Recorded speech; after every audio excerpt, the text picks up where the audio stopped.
Macron says he's actually quite relieved because he has lanced the abscess, he says, in private. He's not said it in public. He's shown that the National Rally is not ready to govern and the people don't want it yet. And this is what he wanted. But of course, Macron said he wanted clarification when he announced these elections, and he has got the very opposite. All the French political analysts were saying that Marine Le Pen's right-wing National Rally would be the biggest party in the French elections. Well, all the French political analysts are now shrugging their shoulders gallically this morning because, in fact, the left has come out on top. Let's talk to European correspondent Nina Dos Santos. Good morning to you. Good morning, Asma. Macron made a huge gamble when he called the election. He was in some jeopardy for some time. This is not the worst result, but he's still in some difficulty.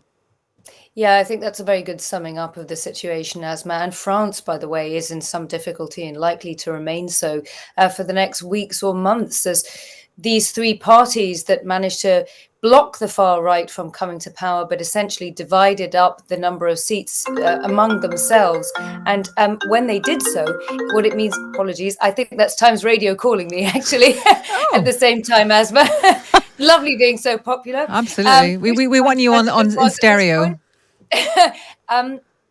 The point essentially is that these three parties, the far left, the centre left, and Emmanuel Macron's centrist movement, moving back and having a slightly better night than expected yesterday evening, what has happened is that they've divided the vote three ways, and it means that none of them have managed to emerge with any kind of majority in the French Assemblée Nationale, the lower house of parliament. And that means that we're going to see a hung parliament for France. And we're not even going to see one of those situations that we were talking about 2-3 weeks ago, which is the potential for a cohabitation government, where essentially you'd end up with a president of one side of the political aisle or the centre of the political aisle, and then a prime minister who might be from the far right or the far left, and that they would have a sort of fractious hard time. Now, even that isn't the situation that France is facing. It's going to have to try and form some sort of coalition. But the question really is, who is going to be dominating that? Presumably the far left, Jean-Luc Mélenchon, will try as hard as he can to exact an important price from President Macron, for, as he will put it, having saved France from the far right. And the far right itself will still probably come back emboldened for the presidential race in 2027. So who's your best bet then for Prime Minister? Is it Mélenchon? This is the big question. He's already said yesterday evening, and by the way, he was the first one to immediately hit the airwaves, which was significant, to say, look, essentially, we won one of the biggest, our bloc won the biggest share of the vote. Remember that he's coalesced with these other centre-left parties to form this new popular front, but he is from the far left. The centre-left will say, well, look, we actually did better proportionally raising our share of the vote than the far left. So really, we should have more of a say. Jean-Luc Mélenchon said that he wants to try and create a government, potentially of a minority government, but not everybody will play ball in that. So Mélenchon will certainly try and dominate the conversation, but it's very unclear who might emerge. At this point, I think nobody really knows.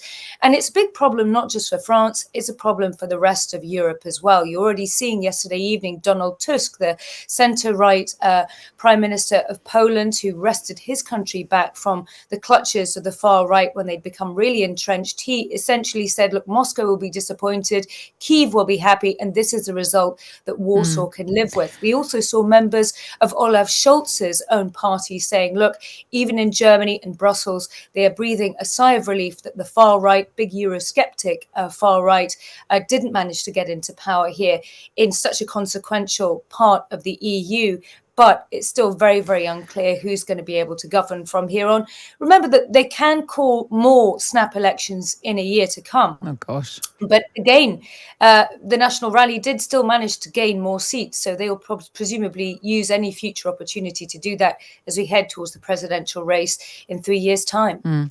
Thank you very much for that, Nina. That is a European correspondent, Nina Dos Santos. How has this not happened before? Do you know, I think it's so odd that they've ended up with this really hung parliament and there's no mechanism to fix it. That it's just a sort of They just have to negotiate. Yeah. That's it. With people who really dislike each other. Yeah. France has been plunged into political chaos after the left-wing New Popular Front, the NPF, won the parliamentary elections but fell short of a majority. Marine Le Pen's far-right National Rally had been expected to win, having won the first round of voting, but fell into third place.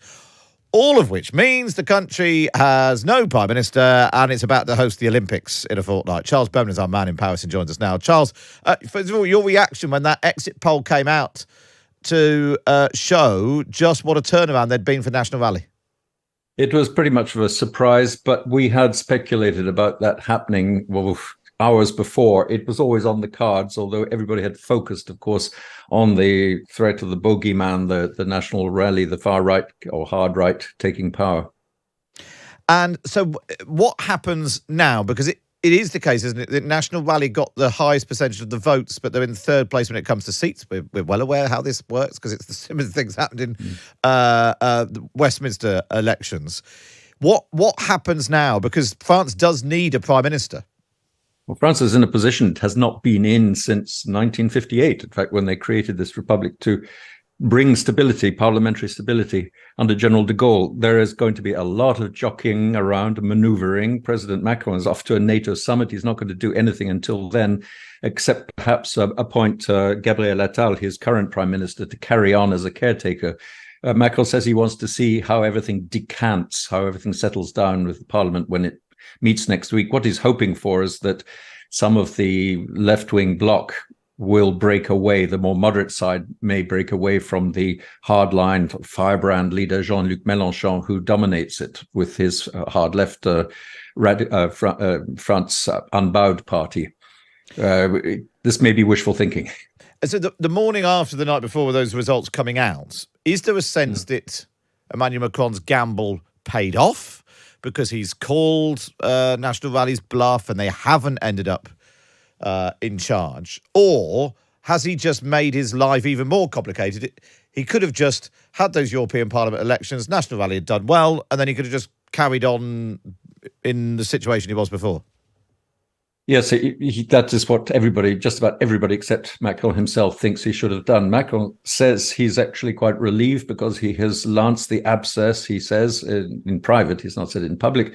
He's shown that the National Rally is not ready to govern and the people don't want it yet, and this is what he wanted. But of course, Macron said he wanted clarification when he announced these elections, and he has got the very opposite. There's nothing clarified, and the country is a hung parliament and paralysis. And does that mean that at some point someone becomes prime minister and they just muddle through and potentially not a huge amount happens between now and the next elections? Or is there a scenario which sees Macron resign early as president and there are early presidential elections? Well, all kinds of options are on the table. Macron says he will not resign. He will absolutely not resign. The next elections cannot be held, parliamentary elections, until June next year under the constitution. So there will be a lot of muddling through. Ideally, Macron would like to see out some kind of broad coalition which his own centrists would take part, so he would not entirely lose parliamentary power. That's one of the options at the moment, but this is only a few hours after the event and nobody really knows what's going to happen. Oh, Charles, thank you for explaining how we don't know what's happening. No, it'll be fascinating to see how it all unfolds. The Charles Bremner there, joining us live from Paris as French politics competes with British politics for high drama.